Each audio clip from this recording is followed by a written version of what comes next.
Nothing to hide, and I'm gonna break it straight down the pipe for you, face to face. Being tough gets you hurt. This is a sharp game, a skill game, a chess game, and I think people see that. Lost that fight, walking out of the ring. What were your memories? What did you think? Boxing's a lot tougher than I expected. You don't know my ability though. That's true. That's true. You don't. I don't know where you might go.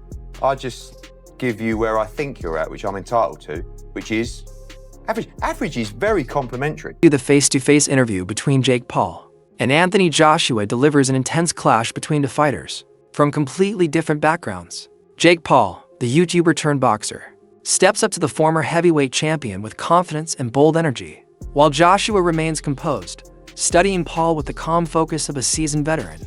Paul openly acknowledged Joshua's size, skill, and championship mentality, admitting that this might be the toughest test of his career. Still, he insisted he's ready to prove himself and show the world he belongs in the ring with one of boxing's best points. This relentless style, this forward pressure, taking lots of damage and not giving a fuck and returning that damage more than what his opponents are giving him. And that officially sanctioned for December 19th. Anticipation has exploded. Jake Paul stressed that this isn't just another celebrity crossover bout, this is a legitimate test against a former unified heavyweight champion. He admitted the danger, calling the fight a massive risk, but said greatness demands bold decisions. Joshua stayed cool and confident, praising Paul's business instincts and work ethic while reminding everyone that experience ultimately decides fights. He stated clearly that when the bell rings, respect disappears and instinct takes over. Both men agreed that this matchup will define careers. Either Jake Paul shocks the world, or Anthony Joshua reestablishes his dominance. I like the challenge. People, that's the criticism. Fight someone in their prime who's a beast. I think people just want to see me lose. That's really what the message is behind it all. And Anthony Joshua is an insane fight, but I want that challenge. We've been DMing back and forth. He wants to make it happen. He called me up and is looking very likely for next year. I want to fight Anthony Joshua exclusive because I know that I will beat Anthony Joshua. I know I will beat. Knocked out, right? Yeah. He doesn't have a chin and he has no skill and he's stiff. And I love you, Anthony. We're friends. But I want to fight you. Former UFC champion Michael Bisping shared his take, calling the fight a win-win for Jake Paul. He believes that even if Paul loses, he'll gain huge respect simply for stepping in against a former heavyweight world champion, proving he's not hiding behind celebrity boxing gimmicks. And if Paul somehow wins, it would instantly elevate him into a new tier of legitimacy. But for Anthony Joshua, Bisping argues this could be a lose-lose. If Joshua wins, critics will say he took an easy payday against a YouTuber. But if he loses, his legacy could be severely damaged. Being beaten by an influencer would raise serious doubts about his future in the sport. The reason I say it's a win-win for Jake Paul is because, listen, if he wins, then he's beating a former heavyweight boxing world champion, certainly one of the best heavyweights of his generation, and of course, a man that is way bigger than Jake Paul. Of course, it's a win. And if he loses, it's still a win for Jake Paul because he had the balls. He was man enough. He was willing to test himself. He would prove everyone wrong, all his critics, like me. By the way, I'm not like out there on an island by myself. Everyone says the same thing. And he would potentially prove all of those critics wrong. Well, yeah, he would, maybe, unless there's some funny business, right? And for Anthony Joshua, as I said, this is kind of a lose-lose, right? Because if he wins, people are still going to say, well, you only beat Jake Paul, right? The man that lost to Tommy Fury, after all, right? That's the only loss in his record, Tommy Fury. You're telling me that Tommy Fury is going to beat him and then Anthony Joshua's not going to beat him? So if he beats him, he gets no credit. And if he loses, then holy can you imagine? That would be the biggest downfall of any boxer's career. The reality is, he's not going to lose. There is no way on this earth that Jake Paul can beat Anthony Joshua in a boxing match. That's just a fact, okay? Look at what he did to Francis Ngannou. Francis Ngannou hits as hard as a Ford Escort, going 100 miles an hour or whatever that stat was. Comes from the UFC. He was the UFC heavyweight champion of the world.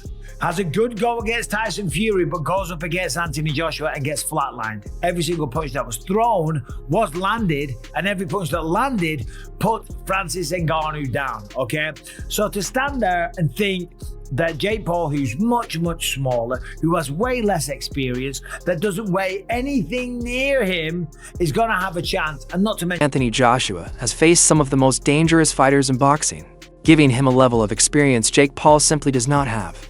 Joe Rogan highlighted this gap, noting that Joshua has survived battles against elite opponents, while Paul is still in the early stages of his boxing development, making the difference in levels impossible to ignore. It was probably close to happening. Now you're telling me there were discussions and potentially, signed to fight Gervonta Tank Davis. And again, I do believe the reason for that is Jake's massive size advantage. Again, that's like a 100-pound weight advantage. How would that even work? Like, how do you even... Never mind. I don't want to go down that rabbit hole because it's not official and I don't think it's happening. So let's just not even broach that subject. But let's talk about the Anthony Joshua fight. And I want to hear the clip again because I just can't believe what I'm hearing. Let's play it again. I know my boundaries. I want to fight Anthony Joshua exclusive because I know that I will fucking beat Anthony Joshua's ass. I know I will just got knocked out, right? Yeah. He doesn't have a chin and he has no skill and he's stiff. And I love you, Anthony. We're friends, all this shit, but I want to fight you. So Jake says he wants to fight Anthony Joshua.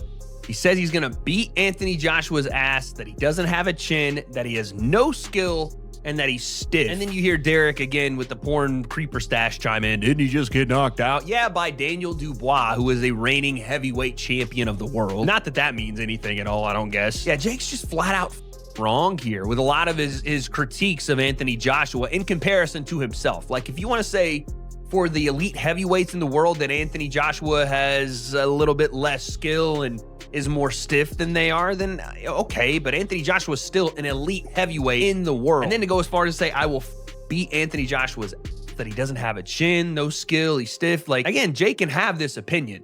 And he says that, that we're friends and I love you, but I want to fight you. And Jake may even believe that, but he's just wrong. Like, Anthony Joshua took heavy shots against Daniel Dubois before he was knocked out, and really, the reason he was knocked out in a firefight and threw an uppercut as a lead because Ben Davidson was... Dana White's opinion of Jake Paul remains blunt and dismissive.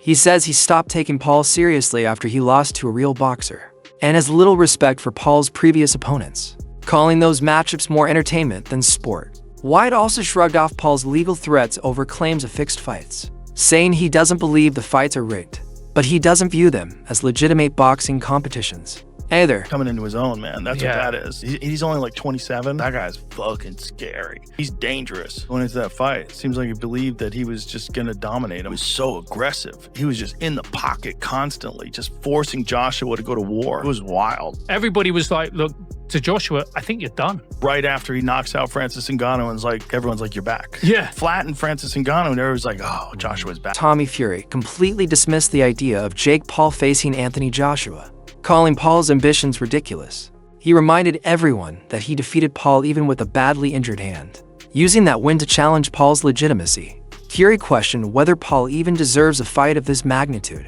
arguing Joshua gains nothing from it. He even suggested that if the fight lasts longer than expected, people might think Joshua was paid to carry Paul, because Fury doubts Jake could genuinely test a heavyweight of Joshua's caliber. The fight that's reportedly being worked on for December 19th in Miami. Did I see the fight being worked on December 19th in Miami? Yeah. No. Do you know which fight I'm talking about? No. Fair enough. Oh, Jesus. That's a fucking bad idea. That's a bad idea. But let me tell you what. A lot of people watch that one. Will you watch it? Sure. You know what everybody's tuning in for on that one. I think everybody's going to get what they... Excuse my French, what the fuck is Anthony Joshua going to do to Jake Paul? I think my dad said that AJ could beat him with his prick, and I completely will back that up. Even if AJ had a broken arm in there, it still wouldn't go past a minute. To be quite honest with you, and as a safety aspect, there's no way that fight can go ahead. At the end of the day, my God, how good does it make me look? Huh? He gets beat by Jake Paul. Well, that automatically makes me two-time heavyweight champion of the world, doesn't it? There's no proper way. I've got to laugh about it. How are we even talking about this? He got his nut boxed off by me a little over 2 years ago, and now all of a sudden, he's talking about fighting Anthony Joshua. It's like, come on.